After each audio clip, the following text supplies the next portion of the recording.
할렐루야. 9월 27일 토요일 새벽 기도를 시작하겠습니다. 사도신경으로 우리의 신앙을 고백합니다.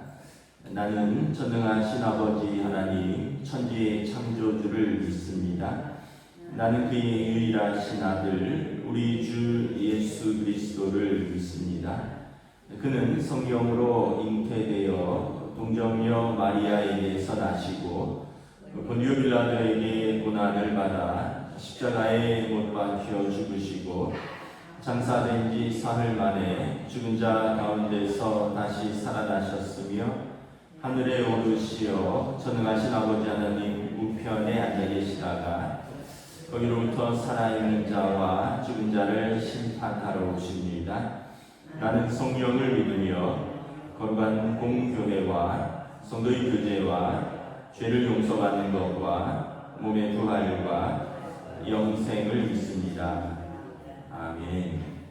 찬송가 294장 찬양하시겠습니다. 찬송가 294장입니다.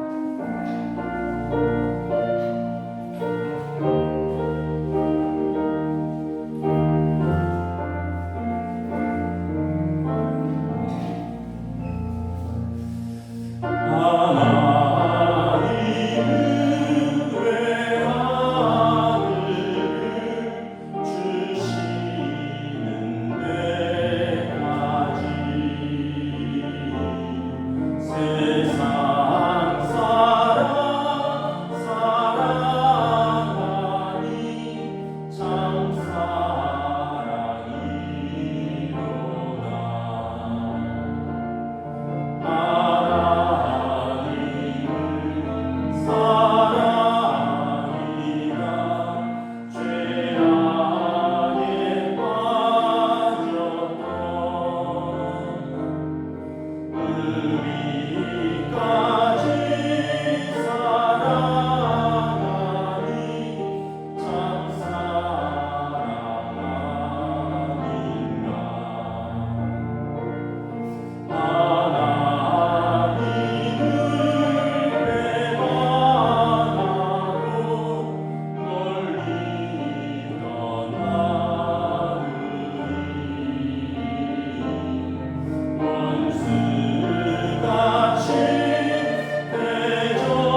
신약성경 로마서 10장 9절에서 21절까지 말씀입니다.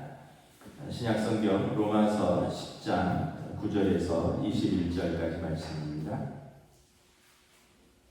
다 찾으신 줄 알고 저와 여러분들이 한 절씩 교도하겠습니다. 신약성경 253페이지입니다. 로마서 10장 9절부터 마지막 절입니다. 내가 만일 내 입으로 예수를 주로 시인하며 또 하나님께서 그를 죽은 자 가운데서 살리신 것을 내 마음이 믿으면 구원을 받으리라. 사람이 마음으로 믿어 의에 이르고 입으로 시인하여 구원에 이르느니라. 성경이 이르되 누구든지 그를 믿는 자는 부끄러움을 당하지 아니하리라 하니 유대인이나 헬라인이나 차별이 없습니다. 한 분이신 주께서 모든 사람의 주가 되사 그를 부르신 모든 사람에게 부요하시도다. 누구든지 주의 이름을 부르는 자는 구원을 받으리라. 그러니 그들이 믿지 아니하는 일을 어찌 부르리요? 듣지도 못한 일을 어찌 믿으리요? 전파하는 자가 없이 어찌 들으리요? 보내심을 받지 아니하였으면 어찌 전파하리요? 기록된 바 아름답도다 좋은 소식을 전하는 자들의 발이여함과 같으니라. 그러나 그들이 복음을 순종하지 아니하였도다. 이사야가 이르되 주여 우리가 전한 것을 누가 믿었나이까 하였으니 그러므로 믿음은 들음에서 나며 들음은 그리스도의 말씀으로 말미암았느니라. 그러나 내가 말하노니 그들이 듣지 아니하였느냐? 그렇지 아니하니 그 소리가 온 땅에 퍼졌고 그 말씀이 땅 끝까지 이르렀도다 하였느니라. 그러나 내가 말하노니 이스라엘이 알지 못하였느냐? 먼저 모세가 이르되 내가 백성 아닌 자로서 너희를 시기하게 하며 미련한 백성으로서 너희를 노엽게 하리라 하였고 이사야가 매우 담대하여 내가 나를 찾지 아니한 자들에게 찾은 바 되고 너희 묻지 아니한 자들에게 나타나노라 말하였고 함께 읽습니다. 이스라엘에 대하여 이르되 순종하지 아니하고 거슬러 말하는 백성에게 내가 종일 내 손을 벌렸노라 하였느니라. 아멘. 할렐루야.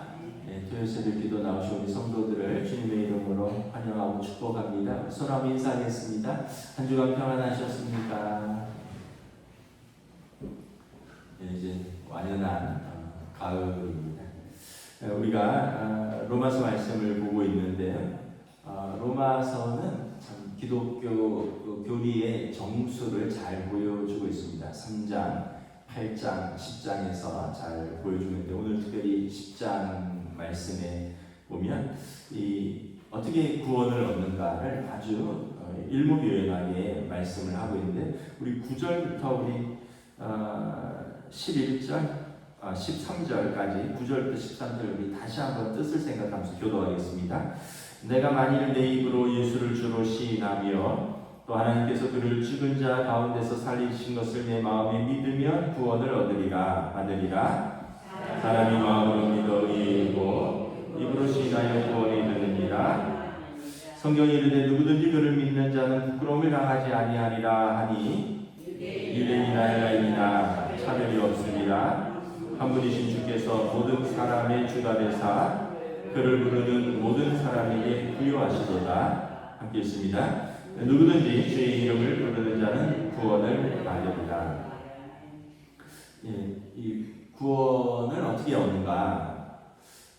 9절에 보면 예수를 주로 시인하는 자가 구원을 얻는다는 것이죠. 예수는 사람 이름입니다. 박은성 이런 것처럼 예수님은 그 당시에 흔한 남자의 이름이었습니다. 여호수아라는 이름하고 같은 예슈아. 하나님은 우리의 구원이시다 이런 뜻입니다. 그러니까 흔한 유대인들에게 하나님을 경외하는 자의 흔한 이름입니다. 그러나 그분이 그 나사렛 예수, 그래서 나사렛 예수께서 우리의 주, 기름 부음 받은 자 되신다. 이제 주는 이제 그 직분입니다. 그 기름 부음 받은 자라는 그러니까 이 예수라는 나사렛 예수라는 그 사람, 그 고유명사인데 이분을 주 그리스도로서 이 받아들이면 믿으면 구원을 얻는다라는 거예요. 그래서 초대교회 신앙 고백은 뭐냐면 예수께서 우리의 주님이십니다. 이게 초대교회의 신앙 고백입니다. 예수는 우리의 주님이십니다. 믿음의 내용은 그럼 뭐냐? 하나님께서 그를 죽은 자 가운데서 살리신 것을 믿는 것입니다. 죽은 자, 그러니까 먼저 죽으셔야 되죠. 십자가에서 죽으셔야 되는데 그분의 십자가에서 죽으심은 저와 여러분의 우리의 죄를 속량, 죄값을 치르시는 죽으심이고요. 그리고 하나님께서 그를 다시 살리심은 죄와 사망의 권세를 승리하신 것을 선포하신 것입니다. 그러니까 예수께서 우리의 주 되시는데 어떻게 주 되시느냐? 그분의 십자가의 죽으심과 그리고 그분을 하나님께서 살리셔서 하나님의 아들로 세상에 선포하신 것, 이것을 믿는 것이, 그러니까 예수를 우리의 주로 믿는데 구체적인 내용은 예수님의 십자가의 속량과 예수님의 부활하심을 믿는 것입니다. 그래서 믿음의 방법은 마음으로 믿고 입으로 시인하는 것입니다. 마음으로 이렇게 믿고 마음으로 믿고 영접하고 그리고 입으로 내가 고백하는 것입니다. 그리고 믿음의 결과는 구원을 얻으리라. 그래서 10절에 보면 구원의 길은 이 구원의 내용, 자기 마음으로 믿고 자기 입으로 시인하는 것입니다. 그래서 아주 우리가 이걸 잘 기억을 해 두셔야 됩니다. 예수를 주로 고백하는 것. 이 고백은 예수님께서 우리 죄를 십자가에서 짊어지고 죽으신 것을 내가 믿고, 그래서 내 죄가 깨끗해짐을 믿고, 하나님께서 그 아들을 죽음에서 부활로, 그래서 사망 권세를 이기고 생명을 우리에게 선포하신 것을, 그것을 믿는 것입니다. 12절에 보면 이것은 유대인이나 헬라인이나 차별이 없는 하나님의 사랑입니다. 차별이 없는 하나님의 사랑. 그러니까 유대인이나 헬라인이나 출신의 차별이 없는 하나님께서 부르신 자들, 그렇게 믿음으로 고백하는 자들, 그들에게 모두 그를 부르는 모든 사람에게 부여하시고 하나님이 인색하지 않고 예수를 주로 고백하며 하나님께 나오는 모든 자들에게 하나님께서 넉넉하게 주시는 구원이시라는 거예요. 그리고 13절에 하나님의 보편적인 사랑을 말씀합니다. 누구든지 주의 이름을 부르는 자는 구원을 받으리라. 그래서 과거가 중요한 게 아니라 지금 내가 믿음 위에 서 있느냐, 이게 중요하다는 거예요. 누구든지 주의 이름을 부르는 자는 구원을 얻으리라. 그래서 이게 참 은혜다라는 거예요. 왜냐하면 우리가 저나 여러분이나 무슨 행위나 법으로나 구원을 얻을 자격이 안 되지만 우리가 예수를 주로 고백하고 주의 이름을 부르는 자는 구원을 주시겠다는 하나님의 은혜의 말씀인 것이죠. 그래서 14절 15절에 보면 그래서 보내라, 전하라, 그리고 듣게 해라, 그리고 듣는 사람들이 믿을 것이다, 믿는 사람들이 부를 것이다, 부르면 구원을 얻는 것이다. 그리고 이것은 복된 소식을 전하는 자들의 발걸음이다. 전하지 않되 어찌 듣겠으며, 듣지 못한데 어찌 믿겠으며, 믿지 못한데 어찌 고백하겠느냐라는 거예요. 그래서 이 복음을 가서 전하고 그리고 전파하고, 그래서 이 사람들이 듣고 또 고백하고 믿고 구원을 얻도록 하라. 이것은 15절에 보면 좋은 소식을 전하는 자들의 발걸음이다. 그런데 16절에 보면 전한다고 다 받는 것은 아니다는 거예요. 다 좋은 소식을 전했지만 다 복음을 받아들이는 것은 아니다는 거예요. 그래서 16절에 보면 이사야 선지자가 이르되 주여 우리가 전한 것을 누가 믿었나이까 하였으니, 이사야 시대에도 이사야서에 보면 그 고난당하는 종 메시아에 대해서 계속해서 선포를 하는데 정작 유대인들은 믿지 않았습니다. 선지자의 말씀을 들어도 믿지 않았고, 심지어 예수님이 오셨는데도 예수님을 보면서도 귀신 들렸다 했다는 거죠. 마음이 완악함으로 선지자들이 전한 복음을 듣기를 거부했습니다. 그런 면에서 보면 유대인들도 자기 민족 가운데 오신 메시아를 그렇게 믿지 못하는데 오늘날 우리가 전한 예수 그리스도를 이방 사람들이 안 믿는 것은 어쩌면 당연한 것인지도 모르겠다. 그러니까 이 믿음이 그렇게 쉬운 것은 아니다라는 거예요. 왜냐하면 그 민족도 자기 백성도 믿지 아니했으니 우리도 이렇게 어떻게 보면 우리가 믿는 것은 하나님의 은혜고요. 그리고 우리가 전하는 것을 우리 주변 사람들도 여러분들의 가족이나 친척이나 친구들이 쉽게 못 받아들이는 것은 어쩌면 당연한 것일 수도 있다. 그래서 고린도전서에 보면 믿음도 하나님의 선물입니다. 믿음이 있어야 예수를 주로 고백하고 그리고 그 믿음의 선물로 구원을 얻는 것인데 이걸 고백하는 것이 쉽지 않다라는 거예요. 그런데 우리가 할 일은 안 받아들인다고 낙심하지 않고 우리는 이 좋은 소식을 끝까지 전하는 것이 교회의 사명인 것이죠. 믿음은 어떻게 생기는가 17절에서 말씀합니다. 17절 함께 읽겠습니다. 시작. 그러므로 믿음은 들음에서 나며 들음은 그리스도의 말씀으로 말미암았느니라. 그 믿음은 어떻게 생기느냐? 자꾸 들어야 된다는 거죠. 들어야 된다. 오늘 이렇게 우리 대한민국이 보면 이렇게 두 양 진영으로 쫙 갈라져 있잖아요. 옛날에는 동서로 갈라진 것 같은데 요즘은 그냥 꼭 그런 것 같지는 않아요. 요즘은 보수와 진보 이런 식으로 양 진영이 딱 갈라져 있는데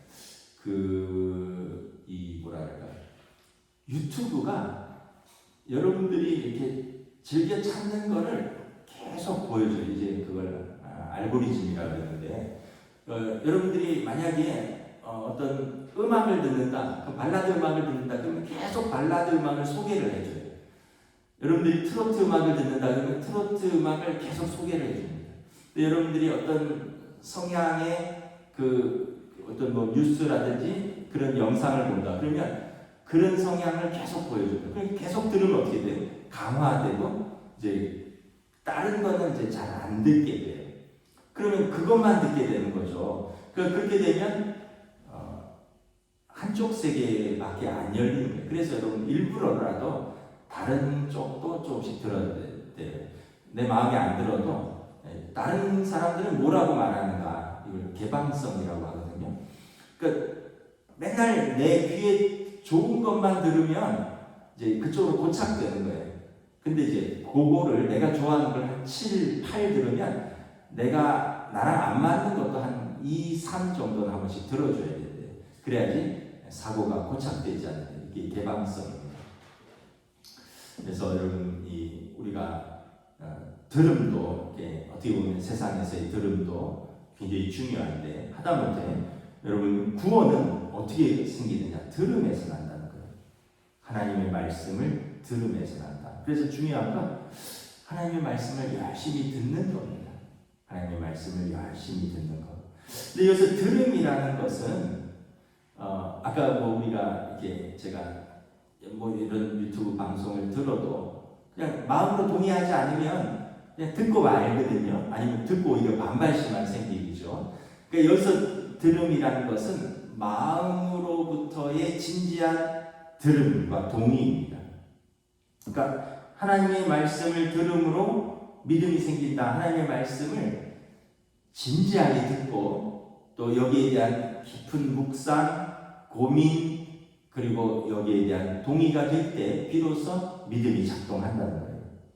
그래서 우리가 성경의 말씀을 이제 뿌린다 그러잖아요. 믿음의 밭가는 자의 비유에서 믿음의 씨앗을 뿌리는데 말씀의 씨앗이 떨어지는데 동일한 씨앗이 떨어지는데 각자의 마음밭의 상태에 따라서 다 다르다 그러잖아요. 어떤 사람은 딱딱한 길가밭, 어떤 사람은 자갈밭, 어떤 사람은 가시덤불밭, 어떤 사람은 옥토. 예수님의 말씀은 뭐냐면 마음의 밭을 기경해야 된다는 거죠. 기경한다는 것은 갈아엎는다는 거잖아요. 그래서 돌들은 제거하고 그 가시덤불은 제거하고 돌들은 골라내고 이 소로 그 삽으로 해서 딱딱한 밭들을 이렇게 뒤집어서 옥토가 되게 해서 마음의 밭을 부드럽게 한 다음에 씨앗을 뿌려야 된다는 거죠. 그래서 이 마음의 밭을 기경하는 것, 이게 참 중요하다라는 거죠. 사도행전 17장에 보면 베레아에 있는 사람들은 데살로니가에 있는 사람들보다 더 너그러워서 간절한 마음으로 말씀을 받고 이것이 그러한가 하여 날마다 성경을 상고함으로 이런 표현이 있습니다. 바울 사도가 2차 전도 여행을 갔는데 데살로니가에 갔다가 거기서 뭐 두들겨 맞고 뭐 감옥에 갇히고 쫓겨나고 이래서 간신히 그 밑으로 베레아라는 동네로 내려옵니다. 그러니까 이제 그 빌립보, 데살로니가, 베레아, 아덴, 고린도 이렇게 2차 전도의 그리스 북쪽에서부터 좀 내려오는 코스인데 베레아에 갔더니 사도 바울이 깨닫는 것은 이 사람들은 데살로니가 있는 사람들보다 더 너그러워서 간절한 마음으로 말씀을 받고 이것이 그러한가 하여 날마다 성경을 상고한다는 거예요. 이 마음이 너그럽다라는 표현은 아까도 말했듯이 진리에 대한 개방성입니다. 영어 성경에 보니까 more noble character 이렇게 되어 있습니다. 보다 고상한 캐릭터를 갖고 있다라는 거예요.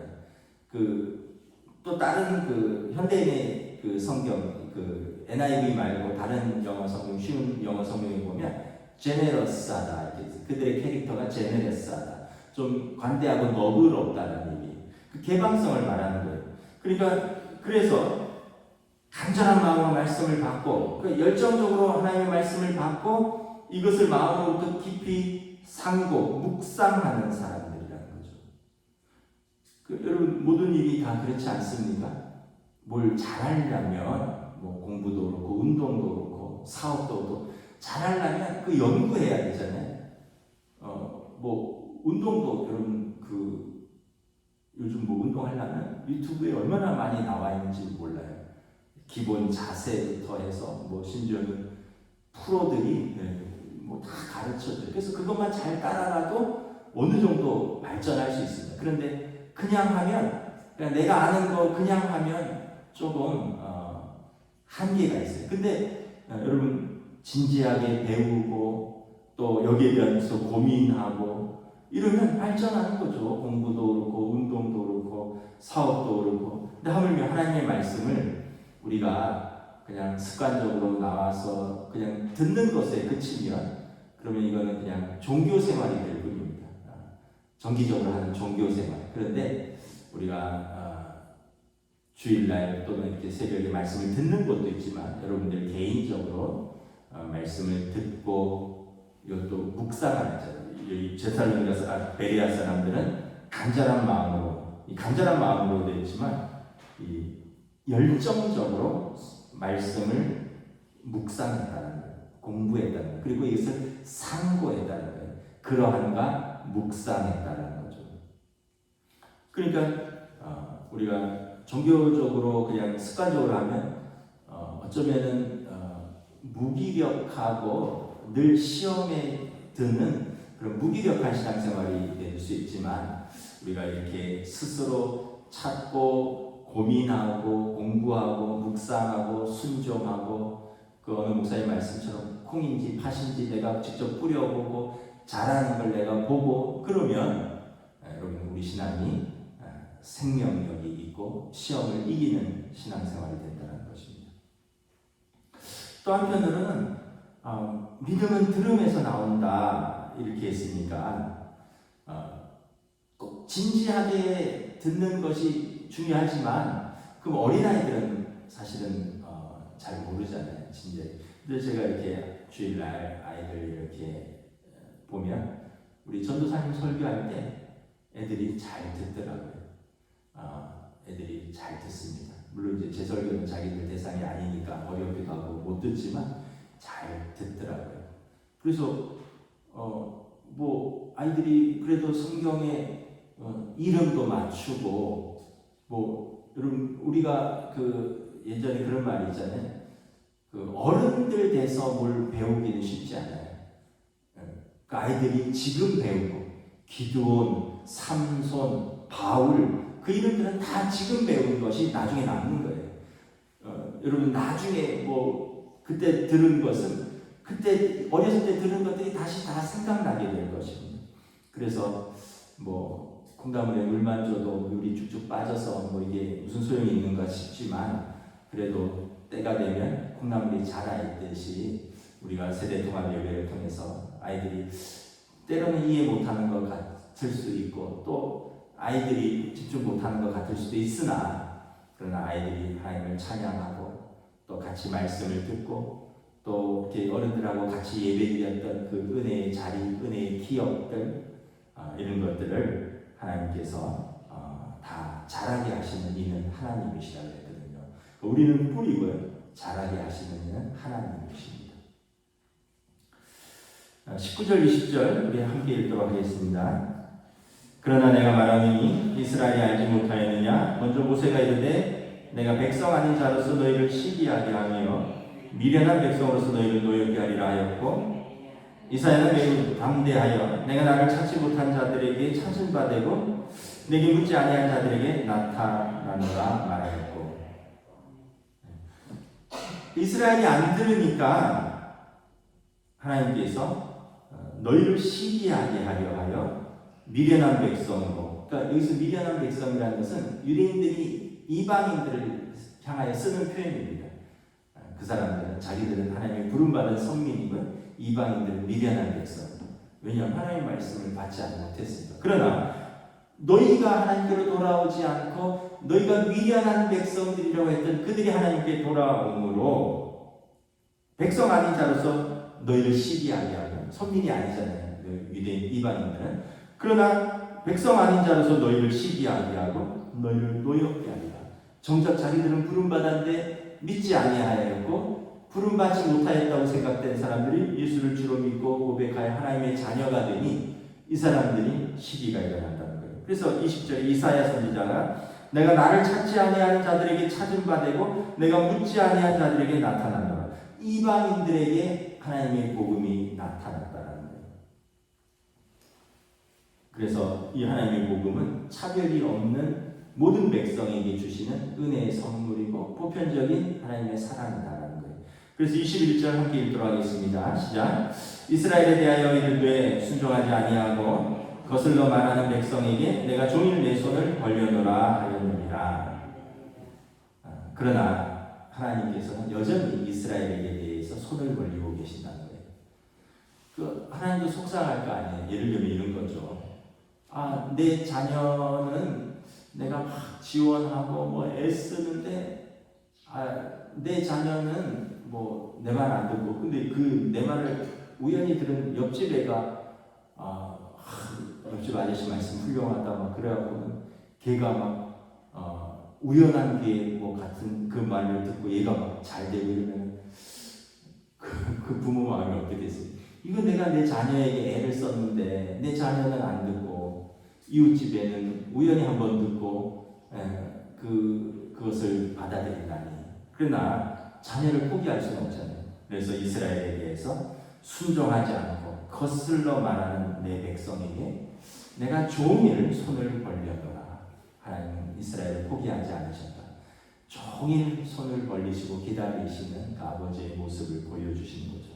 그러니까 이 로마서는 유대인들에게 복음을 전할 뿐만 아니라 이방인들에게도 복음을 전하고 모든 믿는 자에게 구원을 주시는 이 하나님의 이 구원의 말씀을 이렇게 전하는 것입니다. 그래서 우리가 이런 말씀이 있죠. 지금이 은혜 받을 만한 때요. 지금이 구원의 때라. 미루지 마셔야 돼요. 지금입니다. 지금. 내가 지금은 바빠서 지금 내가 그럴 기분이 아니야. 지금은 내가 피곤해서 자꾸 미룰 게 아니라 여러분 좋은 것은 바로 잡아야 되잖아요. 그죠? 근데 이제 바로 알고 잡아야 되잖아요. 그래서 우리가 이 구원의 복음을 내가 다시 한번 정리해야 됩니다. 예수를 주로 고백하는 것인데 어떤 고백인가? 예수님이 십자가에 죽으신 내 죄를 짊어지신 것, 십자가의 속량을 믿고 예수님을 하나님께서 부활하셔서 죄와 사망의 권세를 이기신 것을 내가 믿고, 그리고 이것을 마음으로 믿고 입으로 시인하면 구원을 얻으리라. 누구든지 주의 이름을 부르는 자는 구원을 얻으리라. 이거를 우리가 딱 이렇게 공식처럼 정리를 해야 돼요. 구구단처럼, 뭐 3호 15 이렇게처럼 내가 딱 마음으로 정리를 해서 지금 이 은혜 받을 때요, 지금 이 구원의 때라. 왜냐하면 우리는 언제 하나님 앞에 설지 모르잖아요. 어제 성현대 목사님 사모님께서 소천하셨습니다. 돌아가셨어요. 아침에 목사님하고 8시경에 같이 일어나셨대요. 그리고 간단하게 아침 식사도 하셨는데 갑자기 호흡곤란이 와서 119 앰뷸런스를 불러서 강북 삼성병원으로 가는데 그 119 앰뷸런스의 응급구조사들이 지금 호흡으로 봐서 운명하실 것 같다. 언제 운명하셔도 이상하지 않은 상태이니까 차 안에서 운명하실 수도 있다. 이거를 미리 고지를 받고 15분 거리에 가는 도중에 앰뷸런스 안에서 소천하셨습니다. 목사님께서 지난주에 우리 교회 오셨잖아요. 사모님 퇴원하셨고, 그리고 하나 많은 약을 바꿨는데 통증이 사라져서 좋아하셨대요. 그전에는 통증이 있어서 계속 마약성 진통제를 먹기도 하고 맞기도 했는데 통증이 사라져서 좋아하셨다 했는데, 사실은 이제 의사들 말씀이 그게 마지막 불꽃이래요. 계속 암이 퍼져서 통증이 있던 분이 통증이 없다, 이거는 마지막 그 시그널이라고 하시더라고요. 그리고 이제 어제 운명을 하셨습니다. 그래서 저도 이제 가서 병원 절차를 좀 도와드리느라고 가서, 딸들이 얼마나, 두 딸이 당황스럽겠습니까? 아침에 엄마가 앰뷸런스 타고 가는 걸 봤는데, 그리고 나서 한 15분 후에 엄마 돌아가셨다 전화를 받았으니, 저도 딸들하고 같이 도착해서 이렇게 사모님 마지막 모습을 확인하고 또 같이 기도하고, 준비를 안 했기 때문에 엄마 옆에서 가족 사진을 찍었습니다. 왜냐하면 준비를 전혀 못했거든요. 그런데 이제 마지막 가족 사진을 안치실에서 찍고 기도하고 이렇게 나왔습니다. 미국에 있는 오빠 가족이 와야 되기 때문에 장례는 월요일부터 이렇게 진행이 될 것입니다. 그래서 제가 다시 한번 느낀 게, 우리가 천국 소망을 갖고 있다는 것, 그리고 우리가 구원의 이 믿음을 우리 스스로 이렇게 정리하고 이것을 붙들고 산다는 것이 얼마나 중요한가. 정말 성경 말씀대로 두 사람이 밭 갈다가 한 사람이 들림을 받고, 뭐 그거랑 똑같은 그런. 그래서 참 여러분들 마지막 또 장례 절차들을 위해서, 가족들을 위해서 기도를 부탁드리고, 또 저희는 사실 한 2008년부터 뭐 거의 한 20년이 넘었죠. 이렇게 2007년에 이렇게 쭉 알고 또 있는 뿐만 아니라, 근데 이제 목사님이 이제 귀국하셔서 사역하시면서 교회를 정해놓지는 않으셨는데, 목사님은 여러 교회들 가서 뭐 말씀 가르치고 사역하고 있는데, 사모님은 어디 가서 누가 물으면 어느 교회 다녀요? 그러면 동원교회 다닙니다. 뭐 이렇게 말씀을 하셨다고 하더라고요. 그러면서 이제 목사님께서 저에게 장례 예배를 좀 부탁을 하셨습니다. 그래서 우리가 또 여러분들이 또 기도로, 제가 그래서 가끔 나오셨기 때문에 이 정도로만 이렇게 알려드리는데, 또 여러분 기도함으로 함께 또 마음을 같이 해주시면 감사하겠습니다. 말씀을 마치겠습니다. 우리가 모두가 언제 하나님이 부르실지 알지 못하지만 언젠가는 부르실 것이죠. 순서도 없어요. 조금 빨리 부르시는 분이 있고 좀 천천히 부르시는 분이 있습니다. 그러나 그때 우리가 담대하게 우리의 믿음으로 하나님 앞에 설 수 있기를 그런 저와 여러분 되시기를 우리 주님의 이름으로 축복합니다. 기도하겠습니다. 주님의 은혜를 감사합니다. 오늘 우리가 어떻게 구원을 얻는가 예수를 주로 마음으로 믿고 입으로 시인하여 고백하는 자는 누구든지 주의 이름을 부르는 자는 구원을 얻으리라.